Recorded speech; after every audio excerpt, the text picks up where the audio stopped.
Depuis 17 ans maintenant, donc j'ai vu passer de nombreux journalistes qui sont aujourd'hui à des postes importants et notamment en sport. Je vous présente à mes côtés Laurent Jaoui, qui est responsable éditorial chez Prime Video, mais qui est aussi responsable du cursus de sport à l'IEJ. Rémi Reverchon qui nous a rejoint. Alors, on a d'autres invités qui arrivent.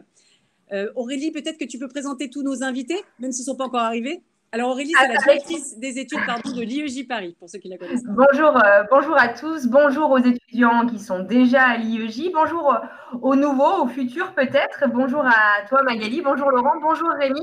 Alors Rémi Reverchon, il est journaliste, il est présentateur de NBA Extra sur beIN Sport et il est aussi intervenant dans notre 4e année journalisme de sport. On attend aussi Flora Moussi, qui est journaliste présentatrice sur RMC Sport et sur Amazon Prime Video, et puis qui est aussi une ancienne étudiante de l'IEJ Paris. Et puis, il vient de nous rejoindre. Bonjour Ludovic Dioli, vous êtes ancien footballeur international, consultant RMC Sport et Amazon Prime Video, et vous êtes avec nous pour parler journalisme de sport. Merci beaucoup d'être avec nous. Et puis, on attend aussi Nelson Montfort. Alors, est-ce que je le présente, Nelson? Je ne sais pas, mais Nelson Montfort, qui est journaliste et présentateur et commentateur à France Télévisions, bien entendu. Et qui intervient chez nous en 4e année également. Très bien, nous en 4e année, journalisme de sport aussi. Voilà.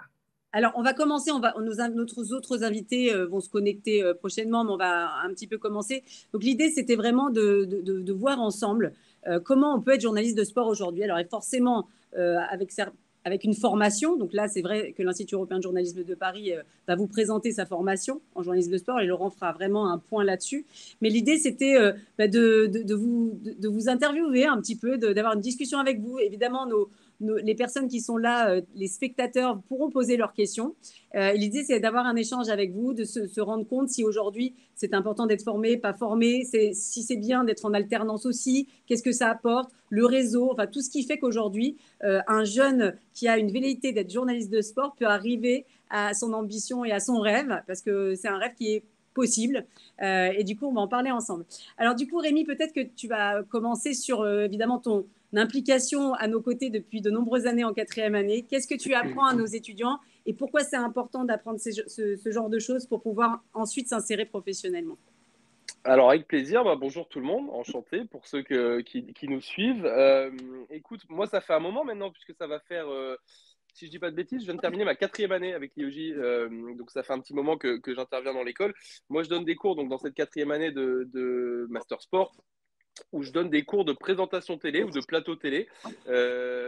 Bêtement, j'apprends aux journalistes qui arrivent à ce niveau-là, normalement, de leurs études, où ils ont déjà une base, un socle journalistique assez fort. On commence à se spécialiser un petit peu dans la formation et je leur apprends à passer devant la caméra. C'est-à-dire qu'on ne parle pas quand tu es en plateau devant une caméra, face à la caméra, comme tu parles quand tu commentes un match de foot ou quand tu fais un reportage sur, je sais pas, le portrait d'un joueur ou peu importe. Il y a des façons de faire, des façons d'écrire ça, des façons de se tenir, des façons de se comporter, que ce soit en plateau quand je présentais NBA Extra ou quand vous êtes envoyé spécial en duplex pour BFM TV ou peu importe. Et ben voilà. Ah, tiens. Et Nelson qui est arrivé. Alors bonjour Nelson. Ah, on t'entend pas Nelson, on va te débloquer ton micro. Touche à rien, on va te débloquer ton micro. Ne touche à rien. Ne touche à rien. Audrey va se charger de ça. Ludovic, merci d'être avec nous. En plus, on sait que tu es un peu loin, donc. Ah, on t'entend pas non plus. Ce serait bien de débloquer le micro de Ludovic. Voilà, super. Vous m'entendez ? Ouais, super Ludovic. Alors justement, pour rebondir sur ce que disait Rémi à l'instant sur la présence caméra, toi justement, tu es d'abord un sportif et puis aujourd'hui, tu passes à l'antenne. Donc, comment on fait pour passer de l'un à l'autre sans avoir vraiment eu de formation, puisque ça a été ton cas?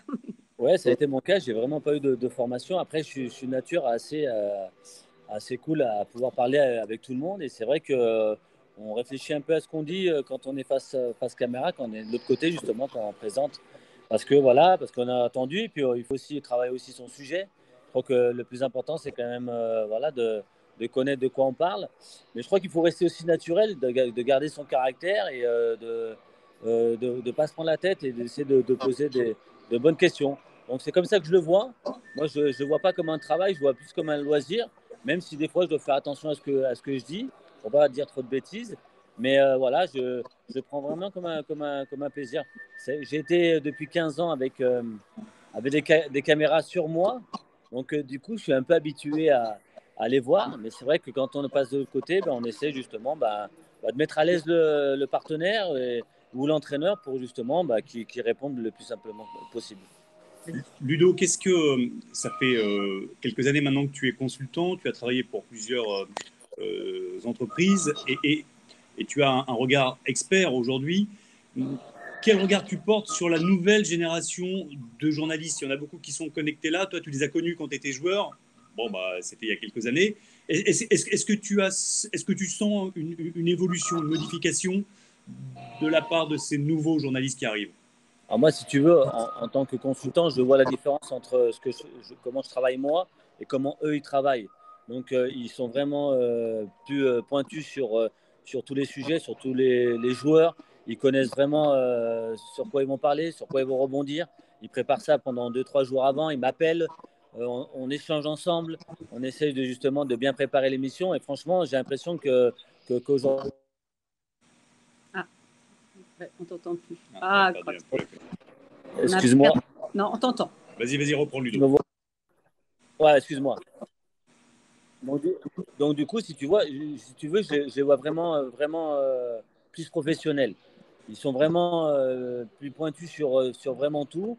Et c'est un vrai plaisir parce qu'ils nous mettent à l'aise, nous aussi, en tant que consultants, parce qu'on ne se connaît pas forcément tous. Et dès qu'on est en train d'interviewer un match, ils nous mettent à l'aise, ils savent où rebondir, ils savent où nous poser des questions, ils savent où intervenir. Et franchement, pour nous, c'est vraiment le pied. Merci beaucoup. Du coup, on va accueillir Nelson. Coucou Nelson, merci de t'être connecté aussi. Toi aussi, tu es un petit peu loin aujourd'hui. Merci d'être avec nous. Nelson, justement, c'est intéressant parce que là, on parle de l'interview et notamment des sportifs. Dieu sait que tu es un grand intervieweur et je suis désolée pour les autres, mais le journaliste de sport, le préféré des Français. Hein. Désolée, Rémi, tu peux commencer à te mettre sur sur les rangs.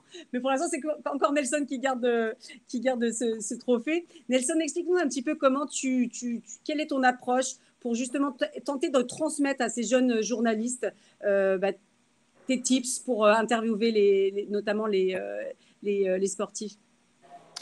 Tout d'abord, mes salutations à vous quatre, parce qu'il n'y a que des gens que j'apprécie autour de ce plateau et ils le savent. Alors, je dirais que les conseils… Bon, moi, il y a un mot… Est-ce que vous m'entendez? Parce que Très bien. parfait. Parce que ça n'a pas été sans mal pour vous joindre. Il y a un mot que j'aime bien, c'est celui de passeur d'émotion. Que ce soit les présentateurs, les commentateurs, les intervieweurs, j'aime ce mot de passeur d'émotion. Je pense que le sport rejoint tout simplement les plus belles émotions de la vie, qu'elles soient positives, qu'elles soient négatives. Voilà. Le sport, c'est la vie. C'est la raison pour laquelle j'ai toujours bien aimé ce mot de passeur d'émotion. Donc, c'est ce que j'essaye de faire au micro, c'est ce que j'essaie de faire dans les interviews, dans les présentations, et puis accessoirement, c'est ce que j'essaie de faire dans mes livres. Ludo, merci Nelson, parce que c'est une transition parfaite. Tu as employé deux termes importants. Tu as parlé de plaisir et tu as parlé de travail. Et je pense que les étudiants qui sont connectés et qui vont nous rejoindre doivent à la fois savoir qu'il s'agit d'un travail basé sur une passion et un plaisir. On ne va pas à l'usine. Et c'est comme ça, me semble-t-il, qu'on doit aborder les choses. Et c'est sûrement ce que toi, tu vois depuis les années où tu es devenu consultant. Oui, moi, c'est sûr que par rapport à ça, moi, j'ai une vision totalement différente du journalisme. Donc, forcément, j'ai besoin que le journaliste il met dans ce qu'il sait faire.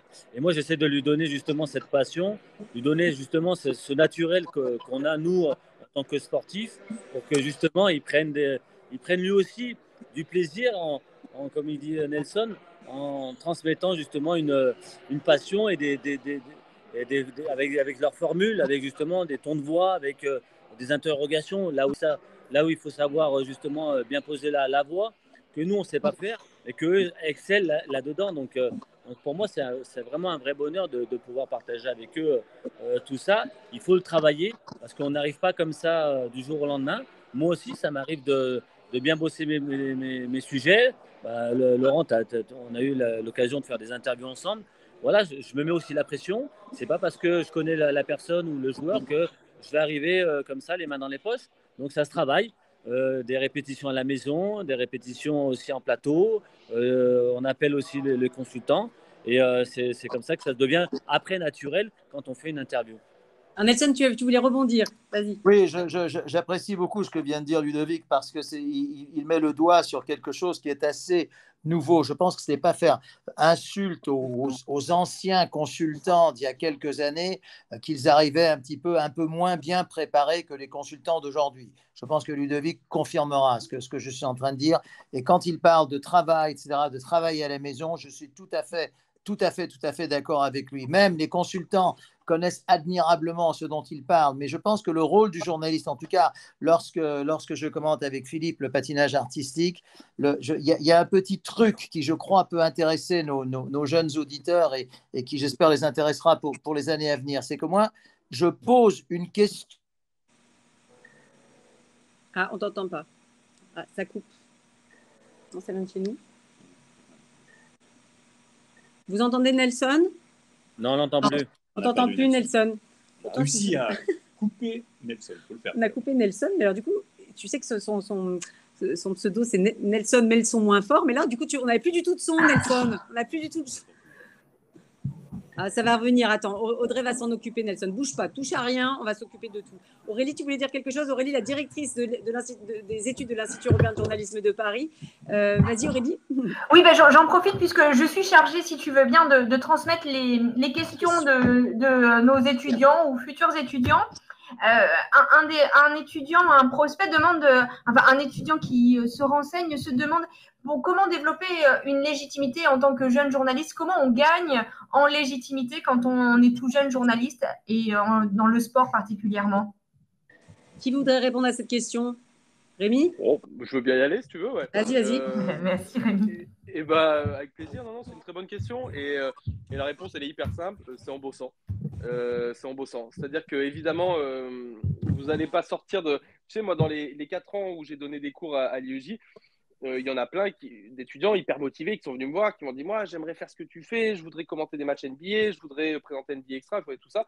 Bah ouais, bien, moi j'ai une chance incroyable de faire le métier que je fais aujourd'hui, mais j'ai envie de croire que si j'y suis arrivé, c'est parce que j'ai bossé dur pour. Et c'est pas arrivé du jour au lendemain. Moi, ça va faire 16 ans que je suis journaliste, donc ça fait un bail quand même. Et il faut du temps et du boulot et se créer sa légitimité. C'est-à-dire que quand vous allez débuter votre carrière, bah, vous ferez un stage, puis ensuite vous ferez des piges.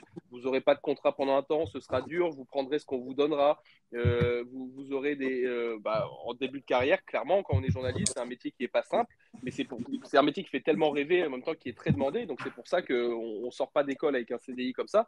Mais si on aime ce job et qu'on se bat pour, on peut y arriver.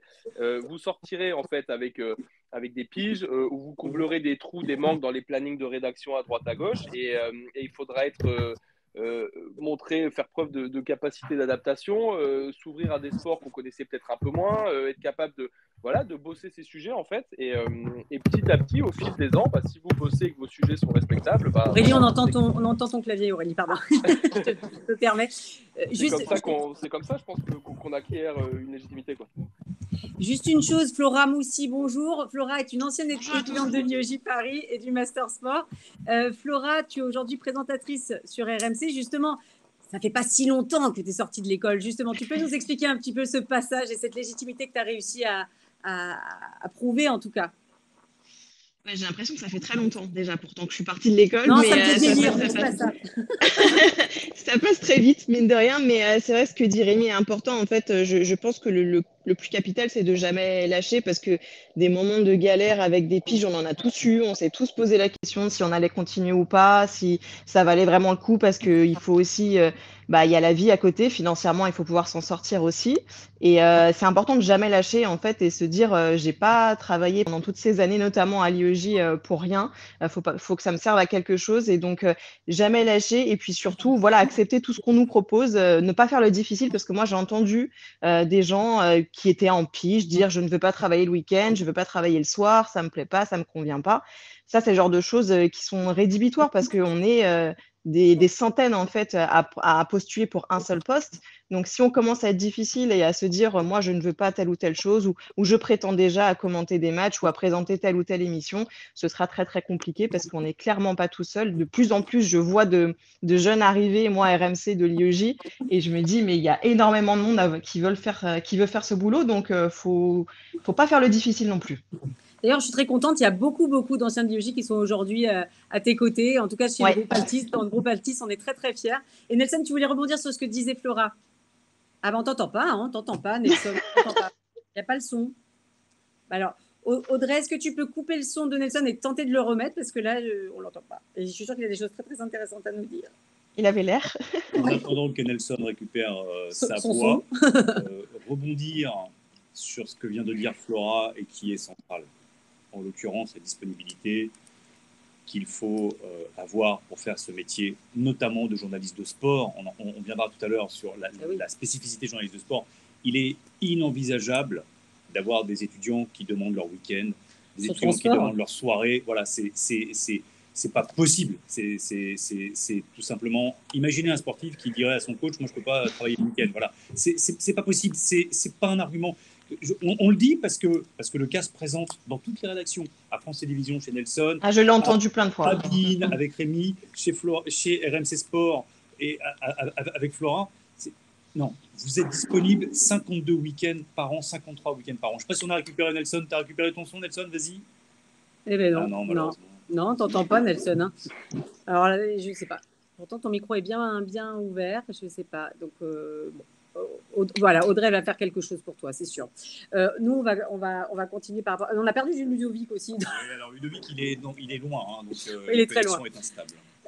Non, je trouve que c'était très très important qu'on appuie là-dessus parce que c'est vrai que c'est un métier de passion et que quand on est passionné, on ne peut pas commencer à mettre des conditions, surtout dans ce métier-là où on n'est pas attendu, même si on est très bon, on n'est pas attendu.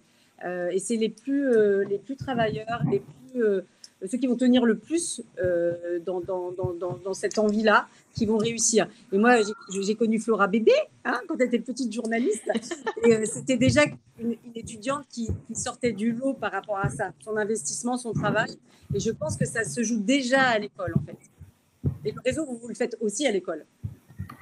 Personne ? Non, toujours pas. Ah, c'est horrible. La superbe voix de Nelson, il y a quelqu'un qui a dit quelle belle voix, quelle voix mythique, mais on n'a pas la voix. Magali, on a une question de Lucas Bauer qui se pose la question de est-ce que nos invités ont un conseil pour résister, pour savoir résister à la pression lorsqu'on sait que vous êtes regardé par des millions de téléspectateurs. Comment on fait pour gérer la pression? Comment on gère tout ça? Est-ce que vous pouvez leur donner un conseil peut-être? Ah ben, Nelson, il a plein de conseils à donner, mais on ne l'entend pas. C'est une catastrophe. Rémi, vas-y, peut-être. Ouais, Rémi, et puis on va essayer de trouver quelque chose pour aider Nelson. Le pauvre Nelson. Écoute, alors déjà, des millions de téléspectateurs, bon, ça flatterait mon ego, mais ça arrive quand même assez peu souvent. Ouais. On est d'accord. Ouais, mais je comprends évidemment le sens de la question.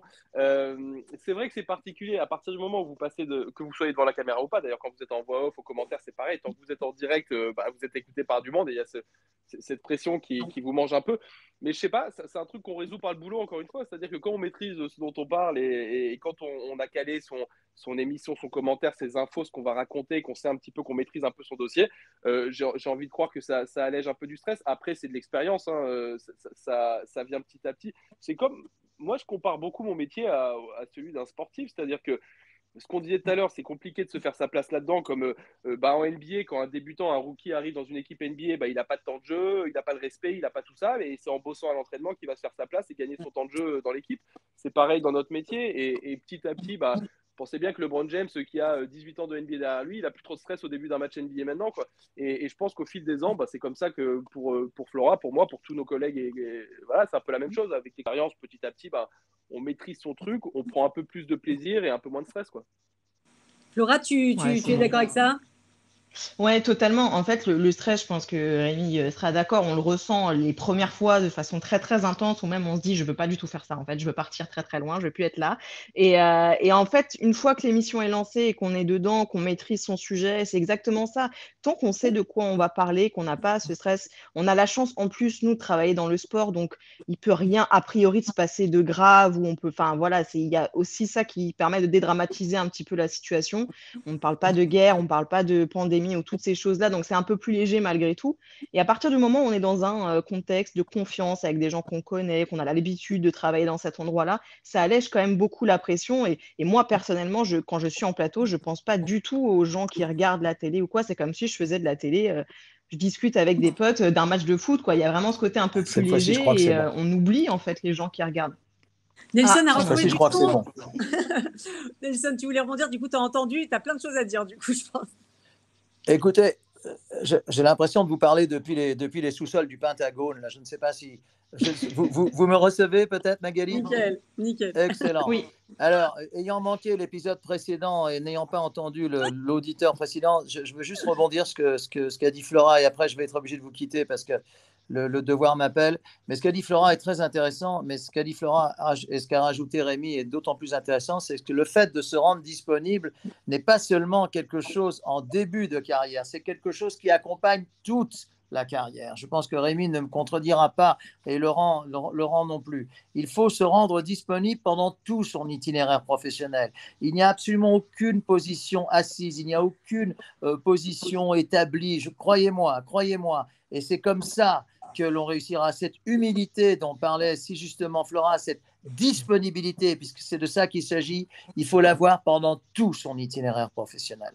Ah, c'est super, Nelson, tu as raison. Et c'est important que ça vienne de toi en plus, parce que tu as une très, très belle carrière et tu as toujours tenu ça, en fait, cette ligne de conduite et dans tout, hein, dans la vie aussi. Il est trop modeste pour le dire. Mais… Et ce que je disais tout à l'heure, parce que je crois que ça a été interrompu techniquement quand Ludovic parlait du rôle entre les journalistes et les consultants, ce que je m'apprêtais à dire, c'est la chose suivante, c'est que je crois que ce qui forme un tandem crédible du journaliste-consultant, c'est que le journaliste peut poser au consultant une question dont il connaît la réponse. Mais le fait que ce soit le consultant qui réponde va évidemment crédibiliser le reportage. Ça va donner beaucoup d'humilité aux journalistes et c'est très bien ainsi.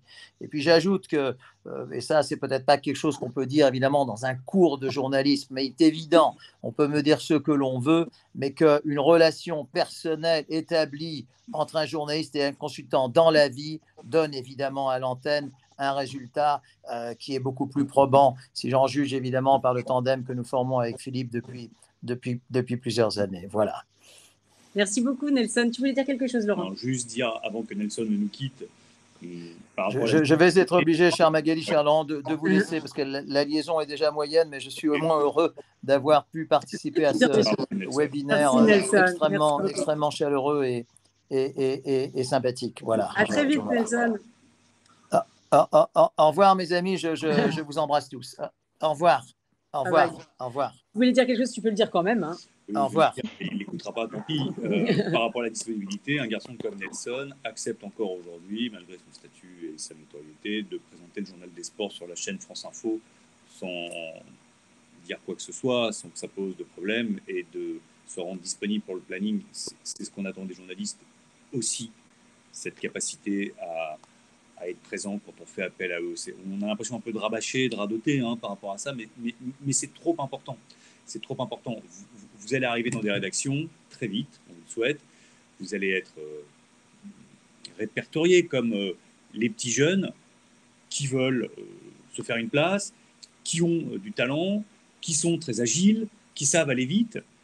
C'est bien, mais ce n'est pas suffisant. Il faut aussi faire preuve d'humilité et de disponibilité. Je pense qu'on peut terminer sur cet aspect-là parce que c'est important de se le répéter. Aurélie, tu as des questions? Eh bien oui, plein de questions. Donc j'essaye de les poser et de regrouper les questions. D'abord, à tous les trois, Laurent, Rémi et Flora, on se pose la question de votre journée type de travail. C'est vrai que pour nos étudiants qui ont envie de se diriger vers le journalisme de sport, alors même si aucune journée ne se ressemble, est-ce que vous pourriez décrire chacun en quelques mots comment fonctionnent un peu vos semaines ou vos journées pour qu'on comprenne un peu le rythme de travail que vous avez, l'envers du décor, quoi. Bien sûr, qui veut y aller, Flora, tu veux y aller? Ouais, alors c'est vrai que c'est compliqué parce que les semaines, elles sont quasiment jamais les mêmes. Donc voilà, moi je travaille sur la Première Ligue le week-end. Donc très généralement, on a une réunion en fait tous les lundis matins pour débriefer le week-end qui vient de se passer et pour anticiper le week-end à venir, donc déterminer les thèmes dont on va parler. Nous, on a une grosse continuité de 8 heures le samedi, donc il y a beaucoup de choses à produire autour de ce week-end. Donc on prévoit tout ça le lundi. J'ai un podcast aussi sur la Première Ligue le lundi. Je suis en repos généralement le mardi et le mercredi. Et ensuite, on a des journées qu'on appelle de préparation d'émission, le jeudi et le vendredi. Donc, on est avec nos chefs d'édition, les assistants d'édition, les rédacteurs en chef pour établir tout le week-end qu'on a prévu, les éléments à faire, s'adapter aussi à l'actualité parce qu'il y a beaucoup de choses qui changent entre la réunion du lundi et le week-end quand il arrive vraiment. Donc, voilà. Puis après, ça vient ponctuer d'autres choses. Là, demain, je vais à Nantes pour enregistrer l'émission de vestiaire. Donc, c'est préparer aussi tout ce qu'il y a à savoir sur les joueurs pour pouvoir être prête à réagir à quoi que ce soit, bien les connaître personnellement, parce que c'est une émission qui parle surtout de l'aspect plus personnel que sportif. Donc, c'est beaucoup de préparation en fait en amont. Souvent, on me dit, ouais, c'est facile, tu arrives à l'antenne, tu débriefes juste les matchs que tu viens de voir. Mais non, en fait, il y a beaucoup de choses à prévoir avant parce qu'il faut savoir de quoi on va parler. Les matchs, on ne sait jamais ce qui va se passer, mais il y a beaucoup d'antennes à faire entre les matchs et tout ça, ça se prépare pendant la semaine. Merci Flora. Du coup, Rémi, tu enchaînes sur ta journée type. Pas quand tu te fais mal à la jambe, hein, quand journée type. Quand je suis valide, que j'ai mes 2 jambes. Je suis un peu comme Flora, c'est-à-dire que j'ai pas 2 semaines qui se ressemblent, moi, et c'est d'ailleurs, je trouve, un avantage de ce métier, de ne pas avoir de routine. Alors, les week-ends, évidemment, je bosse aussi. J'ai une émission le dimanche soir qui s'appelle Sunday Night Live, qui est de 21h à minuit, autour de l'affiche NBA de la semaine, qui est aux États-Unis, donc un horaire sympa pour les Français. Donc, moi, je prépare ça dans la journée. Donc, le dimanche soir, je suis à l'antenne, une émission que je prépare un peu plus tôt dans l'après-midi. Le samedi, du lundi au samedi, sur Beansport, on a une émission qui s'appelle NBA Extra, qui est de 12h45 à 13h30. Et la présentation est partagée entre Marie Patrux, ma collègue, et moi. Et du coup, selon les arrangements du planning de cette semaine-là, je vais présenter, par exemple, cette semaine, je présente vendredi NBA Extra. Des fois, c'est le samedi, des fois, enfin voilà, les jours peuvent changer. Quand je fais NBA Extra, on arrive tôt à la rédac parce que c'est une quotidienne, donc on peut la préparer que le matin même pour le midi. Petite réunion comme Flora qui a sa réunion le lundi, nous on l'a tous les matins à 9h du coup. On détermine ce qu'on appelle le conducteur de l'émission, de tout ce qu'on va mettre dans l'émission comme élément, l'interview de tel joueur, le tel match, les stats de tel joueur, etc. On prépare l'émission, on la tourne en direct de 12h45 à 13h30. On débriefe l'émission dans l'après-midi et on prépare ce qu'on peut anticiper pour le lendemain. Et voilà. Et à ça se rajoute de temps en temps les joies de bosser sur la NBA, des matchs à commenter la nuit en direct. Donc, une fois par semaine, peut-être 2 fois par semaine, il m'arrive de commenter un match en direct la nuit à 1h, 2h, 3h du mat parce que c'est le plaisir de la NBA. Merci Rémi. Et il y a une autre question, j'ai vu la question que va poser Aurélie et je trouve qu'elle est très pertinente. Vas-y Aurélie. Alors, je ne sais pas laquelle tu... Ah, je ne sais pas. Vas-y. Parce que je veux que ça rebondissait bien. C'est pour ça que je... Elle est pour Laurent, cette question, si vous voulez bien. Laurent, est-ce que tu peux expliquer comment on gère ses émotions lorsqu'on interviewe des grands sportifs qu'on a souvent suivis plutôt en tant que fan? Je sais que tu es tout à fait capable de répondre à cette question parce que tu le dis à nos étudiants qui sont en 4e année de journalisme de sport et je sais que la réponse est très bien faite de ta part. Est-ce que tu peux expliquer comment on gère d'interviewer un sportif qu'on a suivi avant d'être journaliste, qu'on apprécie particulièrement? Comment on gère la subjectivité, l'objectivité? On a beaucoup de questions dans ce sens. Comment on arrive à commenter un match d'une équipe qu'on aime particulièrement ou comment on reste sur cette ligne et qu'on ne la franchit pas? Est-ce que tu peux essayer d'expliquer ça, s'il te plaît? Eh bien, c'est l'histoire d'une balance, en fait. Le journalisme, c'est un double mécanisme. C'est un mécanisme de proximité. Voilà, il faut être proche, il faut faire du terrain, il faut être proche des gens. Rémi, Flora, Nelson l'ont bien expliqué. Mais c'est aussi la distance. Et il faut garder de la distance en toutes circonstances. Et il faut réussir à trouver le bon dosage entre proximité et distance. Vous êtes journaliste, vous n'êtes pas supporter. Vous pouvez être supporter avant votre commentaire et être supporter après votre commentaire, mais vous devez garder de l'objectivité lorsque vous exercez votre activité journalistique. C'est ce qu'il y a de plus difficile. Et si Aurélie pose cette question, c'est parce que malheureusement, au cours des années, on a observé une tendance, on pourrait presque appeler Une une mode. dérive, une mode, ou voir une dérive, si vous voulez être un peu péjoratif, de nouveaux journalistes qui se revendiquent supporters. On ne comprendra pas. On ne comprendra pas la différence. Si vous êtes supporter, il faut faire un autre métier. Il faut faire influenceur, il faut faire community manager, il faut faire supporter, mais pas journaliste. Sérieusement, non. Il faut garder cette distance en permanence. Ça ne vous empêche pas d'avoir des émotions, ça ne vous empêche pas de partager, ça ne vous empêche pas de prendre du plaisir. Mais vous allez forcément vous mettre en difficulté avec une partie de votre auditoire, parce que tout le monde ne pensera pas comme vous. Donc vous devez tout le temps garder ça présent à l'esprit. Vous êtes d'abord des journalistes. Et puis vous avez un petit cœur de supporter qui bat, mais quand vous êtes journaliste, vous le laissez de côté. Mais c'est... Je ne sais pas, Rémi doit forcément supporter une franchise de NBA. Je mets quiconque au défi de savoir de qui il s'agit. Parce que quand il commande ses matchs, il pense à tous les gens qui l'écoutent. Flora, même chose. Je sais quelle équipe elle supporte en première ligue. Je le sais parce que j'ai travaillé avec elle. J'ai eu cette chance-là. Je vous mets au défi de pouvoir savoir de quelle équipe il s'agit lorsqu'elle est à l'antenne des RMC Sport. C'est très important, ça. Vraiment, c'est très, très, très important. Là, je vais plus loin parce que c'est vrai que je pensais que tu allais parler de ça, mais Aurélie, donc, qui est la directrice des études de l'IEJ Paris, refuse absolument que vous veniez avec vos t-shirts de supporters, enfin vos maillots de supporters. Et Laurent aussi, quand tu les vois en cours arriver comme ça, ce n'est pas possible. En tout cas, pas à l'école. Voilà. Non, pas à l'école. À l'école, vous êtes déjà à l'antenne, quoi. On prend l'antenne, que ce soit en radio ou en télé. C'est pas possible. Voilà, après, quand vous serez en rédaction, vous aurez le droit de supporter une équipe en antenne, et puis ça se chambre, et puis ça rigole, et puis c'est sympa. Ça reste du sport, et c'est l'essence du sport. Mais quand vous êtes à l'antenne, de grâce, gardez cette objectivité, cette neutralité, elle est primordiale. Aurélie, tu as d'autres questions? Oui, on me demande comment vous arrivez à supporter. Alors, c'est deux questions en une. D'abord, la première, comment aujourd'hui, avec les réseaux sociaux, comment on fait du journalisme avec les réseaux sociaux aujourd'hui? Comment on peut mêler médias traditionnels, je pense à la radio, à la télé, à la presse écrite, et avec les réseaux sociaux, comment vous arrivez à mêler tout ça, vous, de votre côté? Première question. Et deuxième question, elle découle sur les réseaux sociaux. Comment vous gérez les commentaires que vous pouvez avoir sur vous aux réseaux sociaux? Vous êtes exposé. Comment on gère cette pression-là aussi dans l'exercice de votre métier de journaliste? Donc, très bonne question de futurs journalistes, entre parenthèses. Je trouve qu'elles sont très précises et elles sont très pertinentes. Allez, je me lance coup-ci. Sur l'usage des réseaux sociaux et du journalisme, moi, je prends les réseaux sociaux, en particulier Twitter, parce que je pense qu'on parle beaucoup de ça, comme une vraie source d'infos. C'est-à-dire qu'il faut choisir, sélectionner ce qu'on cherche à en retirer. Mais typiquement, moi, dans mon job sur NBA Extra, je suis tous les joueurs NBA, je suis ce qu'on appelle les insiders, c'est-à-dire les journalistes américains qui connaissent, qui sont sur place, qui sont en contact des joueurs, etc. Et j'essaie d'en retirer mes infos. Et c'est vrai qu'en termes de breaking news, on ne fait rien de mieux. Je veux dire, quand un gros transfert NBA arrive, quand LeBron James est transféré, le premier endroit où on l'apprend, c'est par Twitter. Maintenant, ça ne nous empêche pas de faire du journalisme dans notre émission, dans notre cadre à nous. C'est-à-dire que moi, dans NBA Extra tous les jours, j'ai 45 minutes pour en parler avec Jacques Monclar, avec mes consultants. Et c'est là où on va apporter notre valeur ajoutée. C'est-à-dire qu'on va sortir une interview de LeBron James, on va ressortir ses statistiques en tableau, on va analyser tout ça, on va sortir des images de lui en séquence, est-ce qu'il pourra bien jouer avec tel joueur, etc. Donc, ok, Twitter a apporté l'info du transfert de LeBron, mais nous, on apporte une plus-value derrière. J'ai l'impression que la notion de journalisme sur Twitter est quand même très partielle, quoi. On a cette obligation, nous, d'apporter un truc en plus, quoi. Flora, tu voulais rebondir toi aussi?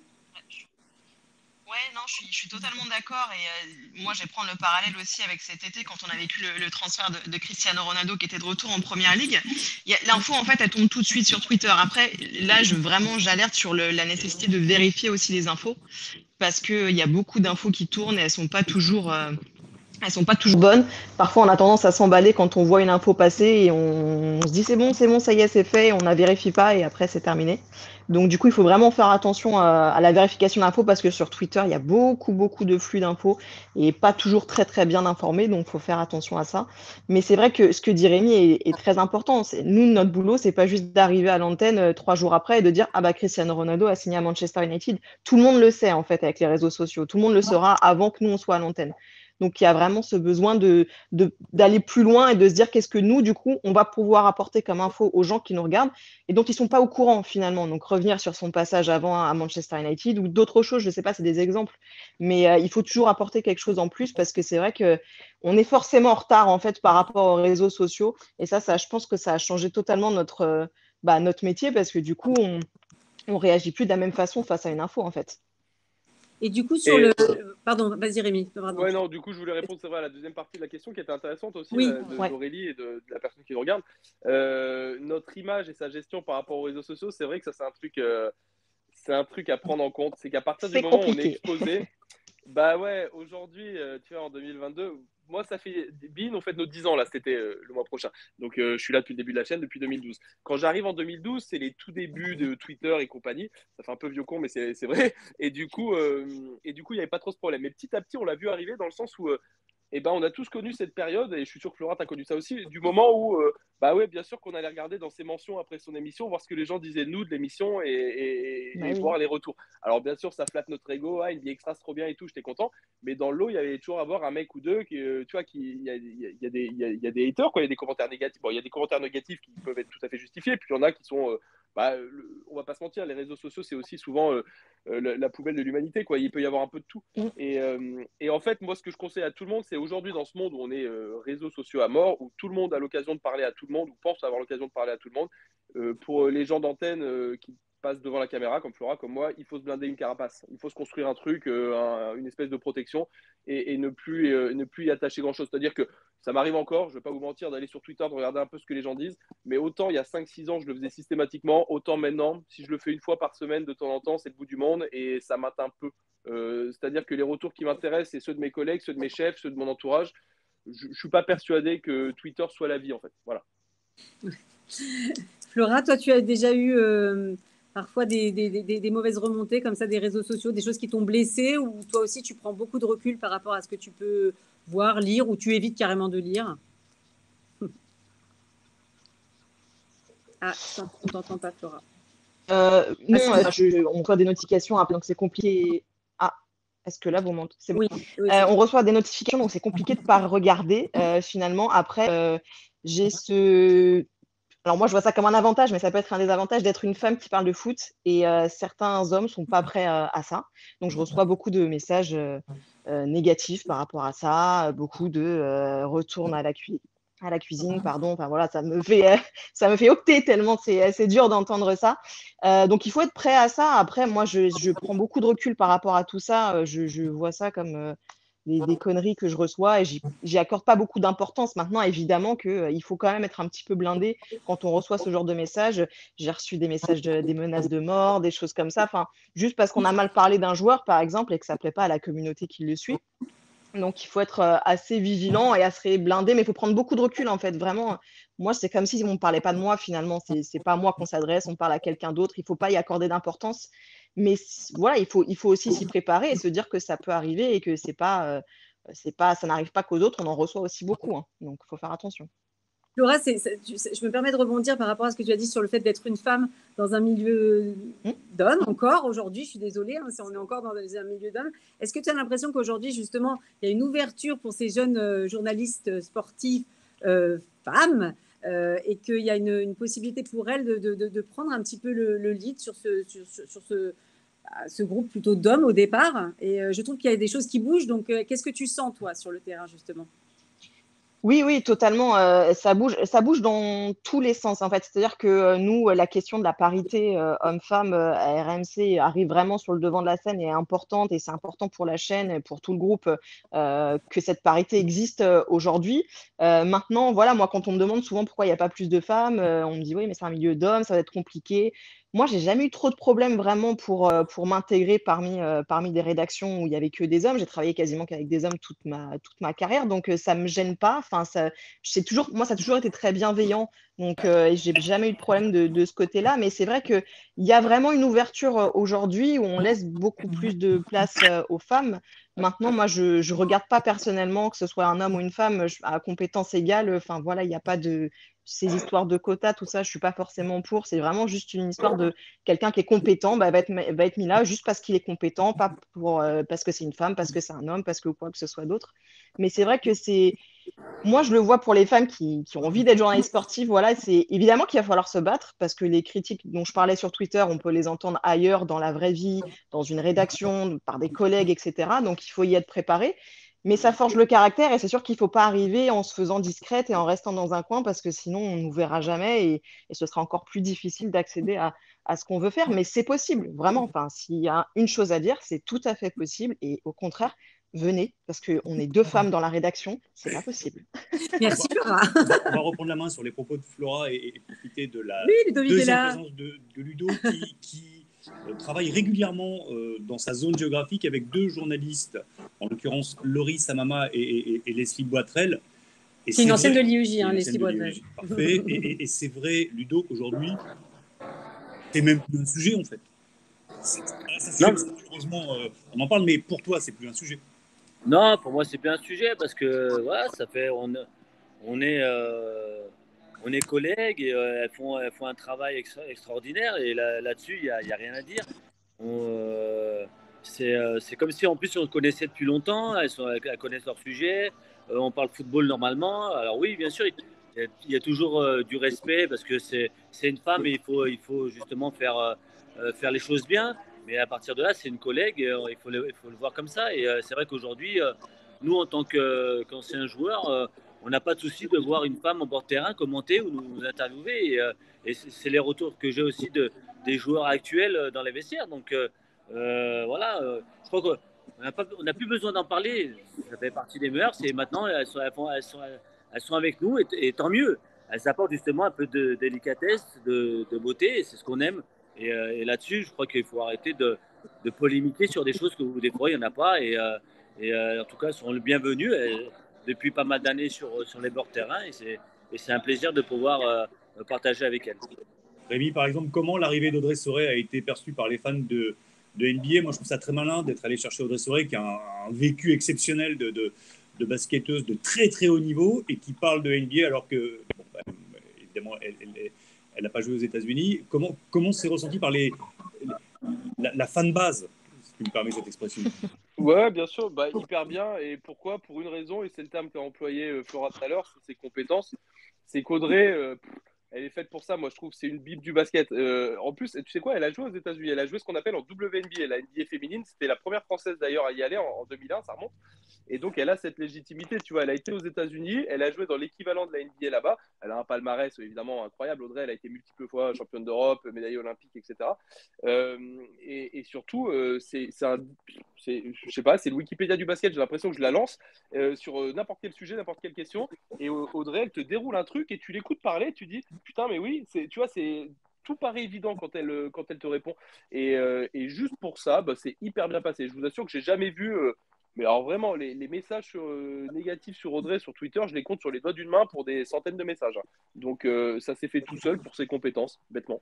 Et ne compartimentons pas. C'est-à-dire que, par exemple, chez Prime Video, mais on n'est pas les seuls. Canal le fait, RMC l'a fait et le fait. Il ne faut pas que les femmes commentent des matchs féminins. Ça n'aurait aucun sens. Corinne Petit, chez nous, elle commente des matchs de Ligue 1. Et si un jour on a de la D1 ou de la Ligue des Champions féminine, elle les commentera parce que, évidemment, elle connaît très bien le contexte. Mais il faut à tout prix abattre ces barrières pour faire en sorte que ça se mélange et que ça devienne, comme l'a dit Ludo tout à l'heure, un non-sujet et quelque chose de très fluide. Aline Riera et Jessica Wara à Canal+, elles sont rentrées pour commenter la D1, le championnat féminin. Et au bout de quelques mois, elles ont commenté des matchs de National, de Ligue 2, de Ligue 1, aujourd'hui de Ligue des Champions, de Première Ligue. Et on ne doit même plus en parler. C'est très bien si on n'en parle plus. Voilà. Ça veut dire que c'est une affaire réglée. Alors Aurélie, je pense qu'il y avait d'autres questions. Je sais que Rémi, tu dois nous quitter. Si j'ai bien, on est à peu près à 45 minutes. Tu avais dit que tu devais rester 45 minutes. Est-ce que je me trompe? Tu te trompes pas, je suis désolé, je dois aller préparer. Je présente demain la cérémonie de remise des trophées de la LNB, du basket français. Et ce soir, je dois assister à un match pour en parler. Donc malheureusement, je dois vous quitter, les amis. Je suis désolé. C'est une bonne raison. Il n'y a pas de souci, Rémi. Merci beaucoup, en tout cas, de ta présentation. Merci, Rémi. Les étudiants et nos téléspectateurs, enfin pas téléspectateurs, mais nos auditeurs nous disent de te souhaiter un bon rétablissement. Alors, je me fais leur parole. Eh ben, c'est gentil, je prends soin de ma jambe, je reviens vite, promis. J'essaie de retourner en NBA l'année prochaine. Ça ne marchera pas. Bye, Rémi, merci beaucoup. Aurélie, tu avais d'autres questions à nous faire remonter, notamment pour Ludovic, parce qu'il est parti un petit moment. Du coup, oui, mais c'est la grande question, c'est la grande question de la neutralité. Comment vous, en tant qu'ancien footballeur international, comment vous arrivez aujourd'hui à analyser les actions des joueurs que vous lors des matchs que vous commentez? Comment vous arrivez à garder cette distance et ce recul nécessaire pour donner vos commentaires sur vos anciens confrères. Le plus dur, c'était ça au début, c'est justement d'être pas supporter.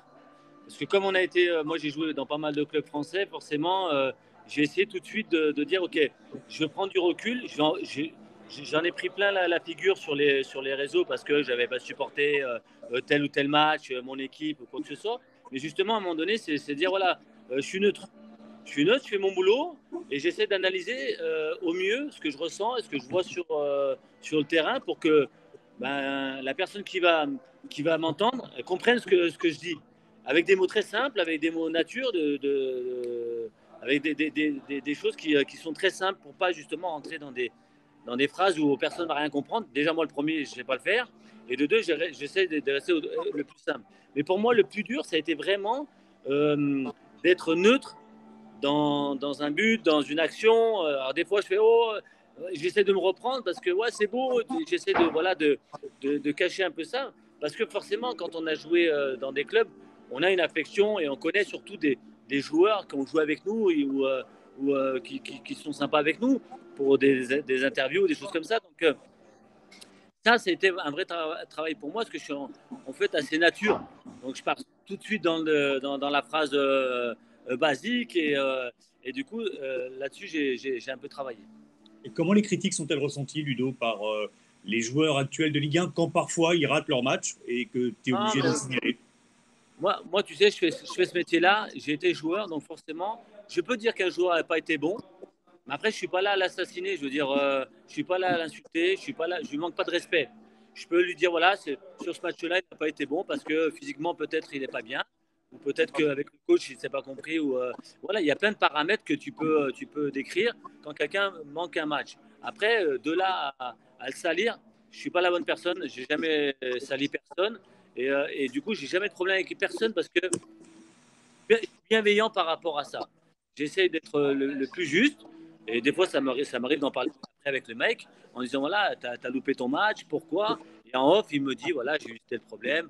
J'ai eu une mauvaise nuit, mon gamin il n'a pas dormi, je me suis mal entraîné cette semaine. Il y a plein de choses qui me disent et que voilà, je ne peux pas dire à l'antenne, mais j'essaie d'être correct et jamais manquer de respect. Je crois que là-dessus, c'est la base quand tu fais ce métier. Merci beaucoup, Ludovic. Est-ce que tu as d'autres choses, Aurélie, que tu dois faire remonter?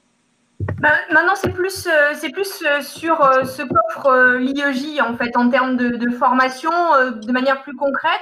Et puis peut-être pour terminer avec nos invités, des questions sur comment démarquer sa candidature, comment faire en sorte de taper dans l'œil d'un recruteur quand on postule. Ça, c'est pour nos étudiants qui sont déjà à l'IEJ. Mais voilà, est-ce que vous avez des conseils à leur donner sur la rédaction d'un CV ou d'un mail pour se démarquer un petit peu? Moi, honnêtement, j'ai jamais fait de CV. J'ai pas fait de CV parce qu'on est venu me chercher et forcément, quand on est un ancien joueur, c'est beaucoup plus facile parce que ça fait des années que je suis dans le milieu. Mais ce qui m'intéresse, moi, aujourd'hui, c'est que même si ça fait longtemps que je suis dans le milieu, je suis en train de me rapprocher, justement, comme que le fait Benoît Chéroux ou Bonnemer, d'être un peu plus performant dans mes analyses, de me rapprocher, justement, du journaliste, tout en gardant la nature sportive que je suis, mais justement en essayant de me bonifier avec, justement, aller chercher ce qui se passe dans des écoles ou dans justement le ton de la voix, quand est-ce qu'il faut parler. Et ça me manque encore un petit peu et j'essaie de le bonifier et surtout d'apprendre parce que c'est intéressant chaque année de pouvoir s'améliorer et d'être performant. Et je crois que de rester naturel, ça c'est la base, mais pourtant de prendre des informations de telle ou telle personne justement pour t'enrichir et être meilleur à chaque saison.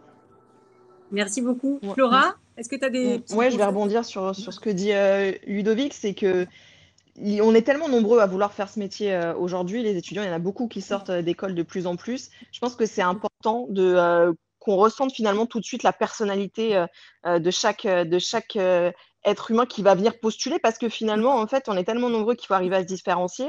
C'est pas forcément faire un CV avec 45 couleurs ou des trucs un petit peu qui sortent de l'ordinaire, hein. C'est vraiment juste qu'on puisse ressentir la personnalité. Moi, je le vois avec les rédacteurs en chef qui reçoivent des tonnes de CV tous les jours simplement pour des stages chez nous.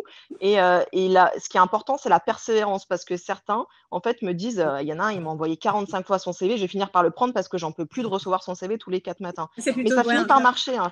Voilà, ça finit par marcher en fait. On se dit, ouais, je vais être lourd si je l'envoie tout le temps, il va peut-être être pas content. C'est pas grave, vous risquez rien de toute façon. Au pire, vous allez juste vous démarquer parce que justement, on va se dire, bah, il a vraiment envie de travailler ici si tous les matins à la même heure, il m'envoie le CV.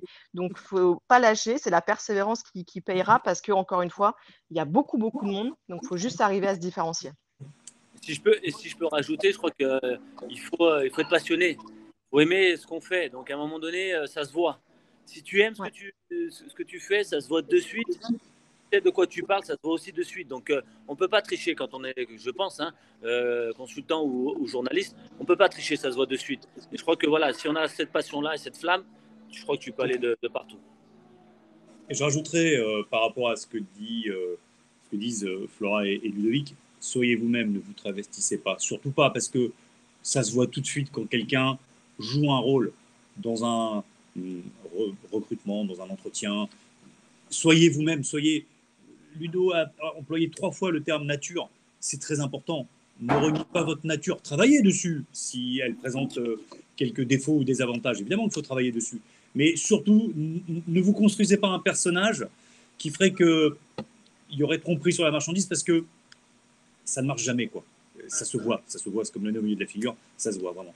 Donc restez vous-même, ça c'est quelque chose de très important dans les années qui viennent, au moment où vous allez devoir rentrer en contact avec des rédactions pour pouvoir intégrer ces endroits-là.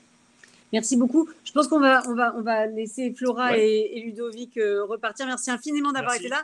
Excusez-moi. Merci à vous, Cécile. Merci, super. Merci beaucoup. Nous, on va parler un peu de comment on rentre à l'IEJ. Flora, tu peux rester si tu veux, parce que tu es une ancienne de l'IEJ. Si tu veux donner ton avis, il n'y a pas de souci. Mais je sais que Ludovic est assez pressé. Merci, Ludovic, en tout cas. Beaucoup. J'espère que tu viendras en masterclass à la rentrée. Laurent, il m'appelle, il n'y a pas de problème, avec plaisir. Bon, super, merci. À bientôt, merci beaucoup. Au revoir, merci. Au revoir. Aurélie, on va peut-être, justement, il y avait beaucoup de questions sur comment on intègre l'IEJ, qu'est-ce qu'on apprend en 4e et 5e année de journaliste de sport. Ça mérite peut-être qu'on affine tout ça avec Laurent, qui est donc, je le rappelle, le responsable du cursus de journaliste de sport de l'IEJ en 4e et 5e année, 4e année en initiale, 5e année en alternance. Aurélie, tu peux nous faire un petit pitch justement sur comment on rentre à l'IEJ? Eh bien, bien sûr, il n'y a pas de problème, évidemment. Alors, vous pouvez rentrer à l'IEJ Paris juste après le bac pour une première, une deuxième et une troisième année de journalisme généraliste. C'est très important d'être d'abord un très bon journaliste avant d'être un spécialiste du sport. Je vois, Laurent, que tu hoches la tête, donc je sais que tu es d'accord avec cet adage-là. En tout cas, c'est l'ADN de l'IEJ Paris. C'est vraiment l'idée de faire de vous de bons journalistes pour avoir une meilleure spécialisation ensuite. Vous pouvez aussi, et si votre parcours universitaire préalable, par exemple, le permet, rentrer chez nous en 2e année ou en 3e année pour ensuite intégrer une 4e année journalisme de sport. Et puis, il existe aussi une 5e année journalisme de sport. Elle est aussi en alternance, c'est important. C'est une autre plus-value à rajouter sur son CV. On en reparlera avec Audrey Salin qui est avec nous aussi, qui est la directrice des relations extérieures. Mais c'est aussi une possibilité à envisager dans votre parcours. Pour rentrer à l'IEJ, je sais que tu vas le dire, Magali, mais c'est très simple. C'est simplement de vous connecter sur le site internet de l'école et de prendre rendez-vous pour un entretien de motivation. et un examen d'admission. Ce sont les 2 préalables pour rentrer à l'IEJ Paris. L'entretien de motivation permet de faire connaissance, de comprendre vos… C'est passé. Non, tu disais donc la candidature pour rentrer à l'IEJ Paris. Voilà, l'entretien de motivation, il permet de faire connaissance, de voir un petit peu votre parcours pour vous justement vous proposer au sein de l'IEJ le meilleur parcours possible. Ça, c'est important parce que vous avez tous une histoire, vous avez tous un parcours, soit c'est post-bac, soit c'est d'abord une université avant, une licence. Et l'idée, c'est de pouvoir immédiatement répondre avec l'IEJ Paris à un parcours dédié pour vous accompagner jusqu'à l'obtention du diplôme de l'IEJ Paris, mais aussi d'un titre de journaliste reconnu par l'État au RNCP. Ça, c'est très important puisque ce n'est pas le cas de tout le monde, de toutes les écoles. Nous, on vous délivrera le titre de journaliste professionnel reconnu par l'État au RNCP de niveau 6. Ça, c'est important. Aurélie, est-ce que vous nous entendez? Parce que j'ai l'impression qu'on est figé. Est-ce que vous nous voyez? Nous, on se voit figé, donc on n'est pas super… Vous êtes bien mobile dans les écrans. Et justement, Audrey nous a rejoint. Peut-être qu'Audrey, tu peux aborder la question de l'alternance et du contrat de professionnalisation, puisque c'est une vraie plus-value à l'IEJ Paris. Tout à fait. Bonjour à toutes et tous. Oui, effectivement, nous proposons de l'alternance en 5e année à l'IEJ. L'alternance, en fait, c'est un processus qui est vraiment super puisque ça vous permet et de valider un diplôme et en parallèle 1 an d'expérience en entreprise puisque notre rythme, c'est 4 jours un jour. Vous serez du lundi au jeudi en entreprise et et une journée par semaine à l'école. C'est le jeudi, je crois. Voilà. C'est 4 jours un jour. Donc, ça vous permet vraiment de faire vos armes sur le terrain et en plus d'acquérir des compétences, bien sûr, à l'école. Et vous allez, bien sûr, donc valider le titre en fin d'année et vous aurez 1 an d'expérience à mettre sur votre CV pour ensuite vous insérer dans la vie professionnelle.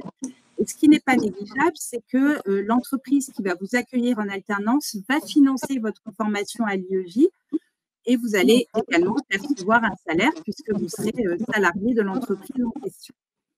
Alors, justement, je pense que les questions et les attentes, c'est vraiment de savoir ce qu'il y a en 4e et en 5e année. Alors, vous pouvez faire que la 4e ou 4 et 5 à l'IEJ, que la 5e, pour l'instant, ce n'est pas forcément le cas, à part pour les gens qui sortent d'une autre école de journalisme, qui ont déjà un bac plus 4 validé en journalisme et qui veulent nous rejoindre en 5e année en alternance, c'est possible. Sinon, il faut forcément passer par la 4e année, voire la 3e année entrée directe si on n'a jamais fait de journalisme avant. Alors, Laurent, je crois que tout le monde t'attend là-dessus. Quel est le programme? Qu'est-ce qu'on apprend en 4e? Qu'est-ce qu'on apprend en 5e? Et après, on va parler aussi de pourquoi l'initial en 4e et pourquoi l'alternance en 5e. En 4e année, je vais essayer d'être synthétique, comme ça, j'espère répondre aux nombreuses questions qui s'affichent. En 4e année, vous allez toucher à la radio, à la télévision, à la presse écrite, au web, c'est-à-dire aux 4 colonnes, quoi, concrètement, ce qui va vous occuper dans les 20 prochaines années. D'une manière ou d'une autre, vous serez amené à travailler sur ces domaines-là. Après, avec évidemment, à chaque fois, des spécificités dans chacune de ces disciplines. Prenons la télévision, il y a la présentation, il y a le commentaire, il y a le reportage. Prenons la radio, il y a aussi la présentation, il y a aussi le reportage, il y a aussi le commentaire radio. En presse écrite, on va vous apprendre à faire un rendu, à rédiger un portrait, à mener une enquête. En web, vous allez apprendre là aussi à rédiger un papier plus court, plus synthétique. Vous avez des intervenants qui sont en rédaction, qui sont en poste, qui savent exactement quels sont les besoins actuels des rédactions. L'enseignement qu'ils vont vous divulguer, qu'ils vont vous dispenser, est à la fois très pratique, mais surtout orienté vers le métier. Et ça, c'est très, très important pour vous. C'est ça que vous devez retenir. Vous aurez face à vous des interlocutrices et des interlocuteurs qui savent exactement ce qui est attendu aujourd'hui dans les rédactions. Donc, radio, télé, presse écrite, web et tous les croisements, aujourd'hui, ce qu'on appelle le multimédia, tous les croisements entre ces différentes entités. Ça, c'est pour la 4e année. Alors, je me permets de te couper parce que je pense qu'il y a aussi une question sur quel genre de sport, parce qu'évidemment, là, tu as parlé de tous les médias, mais quels sports vont être étudiés justement par ces médias-là? Parce que je sais qu'il y a beaucoup de gens qui aiment le foot, d'autres qui aiment la NBA, mais peut-être d'autres le tennis. comment on répartit tout ce sport? Alors, moi j'ai la réponse, mais c'est à toi de la donner. On peut pas vous demander d'être journaliste de sport dans cet ordre-là, et donc d'être journaliste avant d'être fan de sport, et ne pas vous demander pendant vos études de se diversifier sur les disciplines. Donc évidemment, il y a beaucoup de football. Mais évidemment, vous l'avez compris, il n'y a pas que le football qui est traité.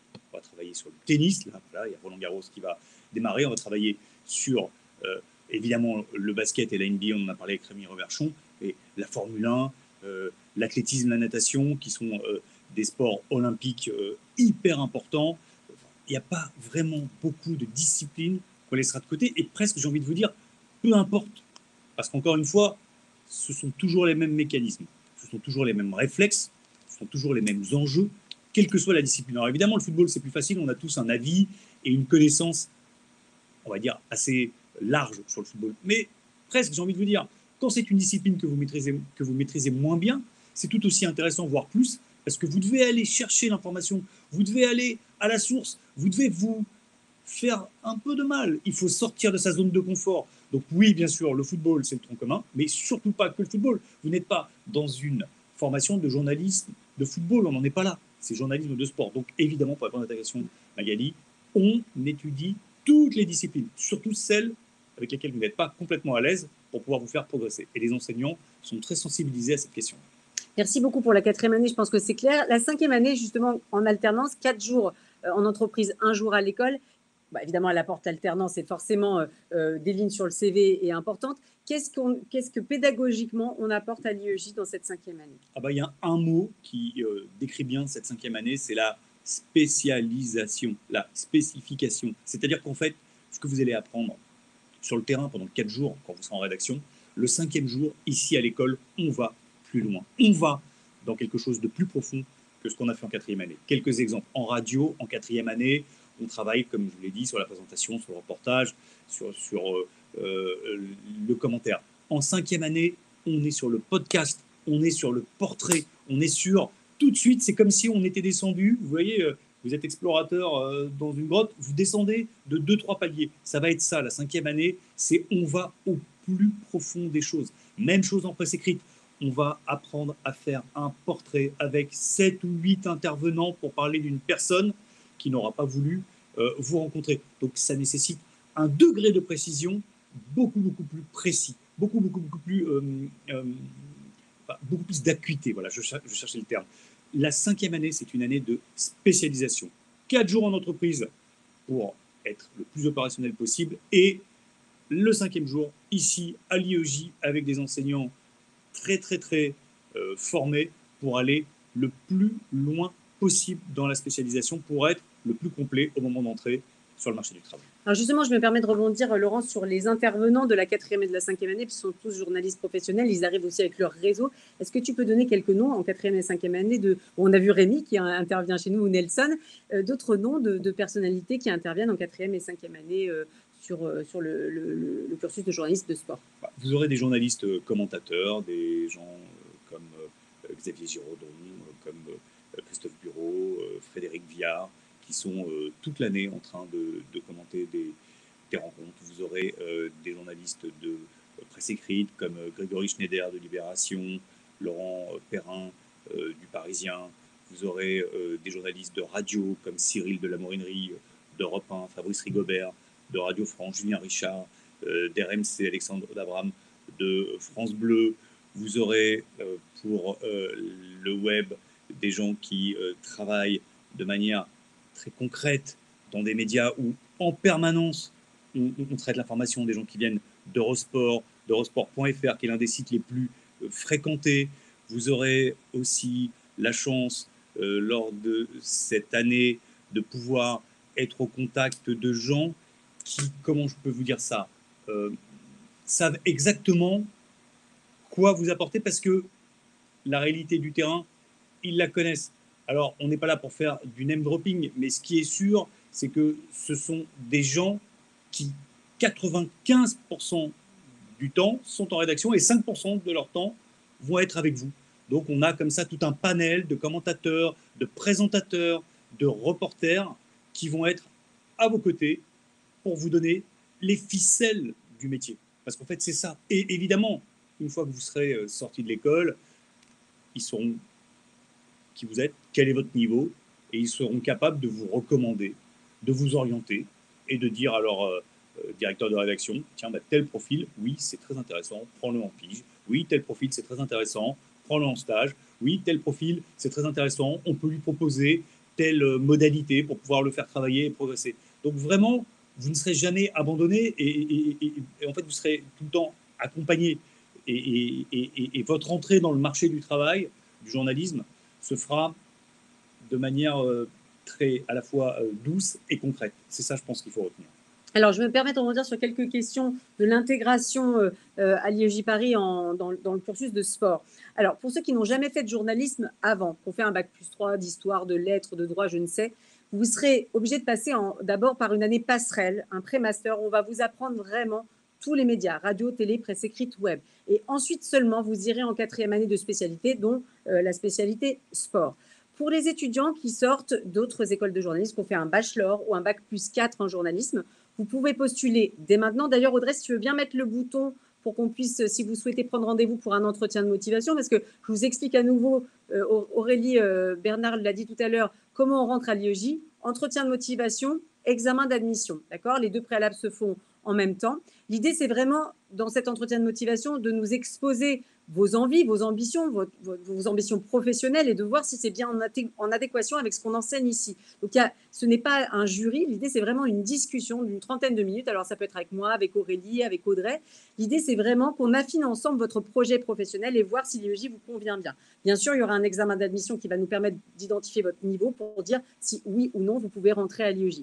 Mais voilà, pour tous ceux qui ont déjà une licence de toute autre chose que le journalisme, vous devrez passer par cette année passerelle, qui est une année de remise à niveau, qui est indispensable et vraiment, vraiment importante, me semble-t-il, parce que derrière, ce qui est important, c'est pas d'aller trop vite, mais c'est de faire les choses bien pour que vous ayez ensuite un tremplin vers l'employabilité, parce que notre but, c'est que vous ayez du boulot en sortant. Ce n'est pas un métier facile, mais c'est possible si vous êtes bien formé et si vous avez envie et si vous êtes passionné. On a parlé de passion pendant tout ce webinaire. C'est très important. Et là, je pense que si vous êtes si nombreux sur cette conférence-là, c'est que vous êtes passionné en plus de sport, en plus d'être passionné de journalisme. Donc, l'idée, c'est que c'est ce que vous allez nous dire en entretien. C'est ce qu'on veut identifier en entretien. Votre passion, votre envie, votre engouement pour ce métier. On a besoin de journalistes. On a parlé tout à l'heure de fake news qu'on peut avoir sur les réseaux sociaux. On n'a jamais eu autant besoin de journalistes qu'en ce moment. Donc, nous, on est là pour vous former à ça. Tu voulais peut-être rajouter quelque chose, Laurent? Ça te semble… Voilà. Audrey, est-ce qu'il y a des questions auxquelles je n'aurais pas répondu ou que tu n'aurais pas eu le temps de répondre à l'écrit? Je t'ai coupé ton micro parce qu'on t'entendait tapoter sur ton clavier. Mais… Pardon. Voilà, j'ai un étudiant qui est accepté à l'IEJ Marseille et qui nous demande si ce sont les mêmes formations qu'à Paris. Oui, bien sûr. Alors, du coup, il est en quelle année à l'IEJ Marseille? Est-ce qu'il nous donne cette information-là? Non, je n'ai pas cette info. On vous explique un petit peu. À l'IEJ Marseille ou Strasbourg, puisque ça existe à Marseille et Strasbourg, vous pouvez parfaitement faire votre bachelor à Marseille ou à Strasbourg, c'est-à-dire vos 3 années post-bac, puis nous rejoindre en 4e année de sport, puisque c'est ce dont on parle aujourd'hui, sans problème. Et là, du coup, c'est un transfert de dossier, c'est hyper simple pour les étudiants du réseau IEJ. Est-ce qu'il y a d'autres questions peut-être? L'année de passerelle, c'est bien la 3e année avec un bac+2. Absolument, Dorian, c'est tout à fait ça. Donc, c'est une classe à part. Je me permets d'insister parce que dans certaines écoles, les années passerelles, vous êtes mélangés parfois avec des gens qui ont fait déjà 2 années dans l'école en question. Là, c'est une année à part. Vous n'êtes qu'avec des gens qui ont un bac+2, +3, +4, +5 parfois validés, mais qui se réorientent en journalisme. Donc, vous passez dans cette année passerelle où vraiment, on va vous former à tous les médias. Évidemment, là, vous allez sortir journaliste généraliste et pour ensuite vous diriger, puisque c'est l'objet aujourd'hui, vers le journalisme de sport en 4e année. Voilà. Est-ce qu'il y a d'autres choses? Mathéo rentre en première année à Marseille. Donc, super Mathéo. Franchement, c'est une super école, Marseille aussi. Coucou Aurélie. C'est une super école. Vous pouvez tout à fait faire votre bachelor à Marseille. Vous pouvez tout à fait aussi faire une année à Marseille en première année, vous dire j'ai envie d'aller à Paris un petit peu me frotter à la capitale en 2e. Et c'est possible aussi. C'est très facile. La mobilité interne dans les sujets est très, très simple. Aurélie, tu voulais ajouter quelque chose peut-être, soit une question, soit quelque chose que tu voulais ajouter au parcours? Je ne sais pas. Non, bah, j'ai l'impression que tout a été dit. Est-ce qu'on a bien fait comprendre à nos auditeurs que l'année passerelle était, on l'appelait troisième aussi, à troisième année entrée directe? Parce que comme on utilise les deux noms, il ne faudrait pas qu'il y ait confusion. Voilà, c'est exactement la même chose. C'est-à-dire que c'est une année de remise à niveau. D'ailleurs, il y a beaucoup de visiteurs aujourd'hui qui font partie de cette troisième année entrée directe de l'IEJ. Je les salue. Merci d'être là.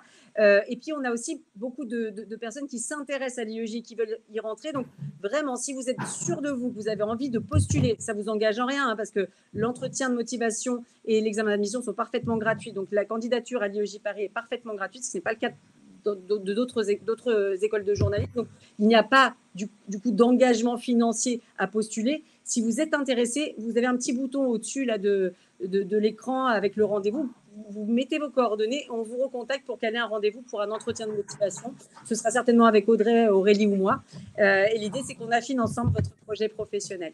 Moi, ce que je voulais dire quand même, parce que ça fait un peu plus d'une heure qu'on est ensemble, on travaille, évidemment qu'on travaille, mais on s'amuse beaucoup parce que ça complique. Vous allez voir les projets que vous allez réaliser et ça va vous bluffer de voir que vous êtes capable de commenter, que vous êtes capable de faire un reportage, que vous êtes capable de faire de la présentation, que vous êtes capable de travailler en groupe, hein, parce que parfois on travaille ensemble et c'est très important d'échanger, c'est pas si évident de travailler ensemble et on prend beaucoup de plaisir tout en travaillant. Et il n'y a rien de plus beau que cet accomplissement-là. Et vous allez rentrer dans un magnifique métier, vous allez faire une magnifique carrière. C'est encore une très jolie profession qui est en train de bouger, qui est en train de changer. Et vous allez être les acteurs de ce changement-là. Donc vraiment, si vous rejoignez l'IEJ, dites-vous bien qu'au-delà du travail, c'est la prise de plaisir qui va rentrer en compte. Et ça, c'est très important au moment de faire un choix. Alors, il y a une question sur combien d'étudiants par classe. C'est une très, très bonne question. À l'IEJ, on travaille par petits groupes. C'est-à-dire qu'une classe d'entrée passerelle, puisque c'était la question, c'est 30 personnes. De toute façon, à l'IEJ, toutes les classes, c'est 30 personnes. Et dans ces 30 personnes, il y a 2 demi-groupes de 15. D'accord? Et quand on travaille sur tout ce qui est pratique, et la plupart du temps, c'est du pratique à l'IEJ, vous êtes plutôt sur des classes de 15. Vous êtes plus souvent à 15 qu'à 30. Donc, ça, c'est très important. Et pareil, pour tous nos quatrièmes et nos cinquièmes années, on travaille en petits groupes pour pouvoir plus passer au micro, pour pouvoir aller faire du reportage, pour que vos professeurs vous débriefent vraiment pratiquement au cas par cas. On est presque sur du stage, quoi. Et c'est l'idée, en fait, de la pédagogie de l'IEJ Paris, si j'ai répondu à la question. Est-ce qu'il y a d'autres choses? Il y avait une question sur l'admission de Maxime, mais pour tout le monde, en fait, notre admission peut se faire totalement à distance, l'entretien et l'examen. Même si vous habitez en région ou à l'étranger au moment des candidatures, il n'y a aucun souci, on prend rendez-vous, on fait l'entretien en visio et ensuite l'examen se fait en ligne. C'est ce qu'on a gagné avec le Covid, c'est qu'aujourd'hui, tout peut se faire en visio. C'est quand même le côté positif, c'est résilient de dire ça, mais du coup, ça a permis de faire beaucoup de choses à distance et c'est pratique parce que pour, par exemple, un étudiant qui habite Marseille, qui ne va pas forcément venir à Paris pour faire son entretien et son examen d'admission, ils peuvent tout faire, toute la candidature en ligne. Et puis ensuite, bah, évidemment, à un moment donné, s'il vient en cours, il faudra qu'il vienne à Paris. Mais toute cette partie-là peut se faire à distance. J'en profite aussi pour dire que le 11 juin prochain, on a une journée porte ouverte de 11h à 15h. Là, ça vous permettra évidemment de visiter l'école, de rencontrer les étudiants, de rencontrer certains intervenants et surtout de nous rencontrer, nous, en vrai, pas à travers un écran, et du coup de poser toutes vos questions. Je pense qu'on va plus ou moins conclure ce webinaire parce qu'on est resté un peu plus d'une heure et je vous remercie beaucoup d'avoir été si nombreux. Je suis très, très touchée. Aurélie, Audrey, vous avez peut-être un mot à dire et puis on laissera le mot de la fin à Laurent. Non, merci beaucoup à Laurent, merci à nos invités et merci à tous pour votre participation, pour vos questions. On sent que c'est passionnant pour vous de parler de journalisme de sport et tant mieux. N'hésitez pas, si vous le souhaitez, pour prendre rendez-vous pour l'entretien de motivation, c'est le petit bouton juste en haut de l'écran et puis peut-être à très bientôt, avec grand plaisir. Et puis pour les étudiants de troisième année qui m'ont posé la question de savoir s'il y avait des sélections pour rentrer en quatrième année, vos bulletins arrivent, je vous promets. Audrey, pour ceux qui ont besoin d'aide pour leur stage, leurs alternances, vous savez que voilà, il y a un service dédié à l'IEJ. N'hésitez pas à venir me voir, à m'envoyer un mail ou à m'appeler. Voilà, il y a un vrai accompagnement pour vous aider dans ces démarches-là. Donc surtout, n'hésitez pas, ne restez pas bloqués avec vos doutes et vos questions. On est là pour y répondre. Merci beaucoup. Laurent, on te laisse le mot de la fin. Non, mais vous allez être étudiant en journalisme. Et bah, c'est formidable parce qu'il y a 2 mots super. Il y a le mot étudiant, c'est les plus belles années de votre vie. Puis il y a le mot journalisme. Donc vraiment, venez quoi. Voilà, on vous attend. Merci beaucoup, Laurent. Merci d'avoir été à mes Plaisir. côtés. Et puis, je vous dis à très vite pour ceux qui vont nous rejoindre. À très vite, encore plus vite pour ceux qui sont déjà étudiants à l'IEJ, qui vont venir nous faire un coucou cet été. Et puis, je vous dis à bientôt en tout cas. Très bonne fin de journée à vous. Au revoir. Au revoir.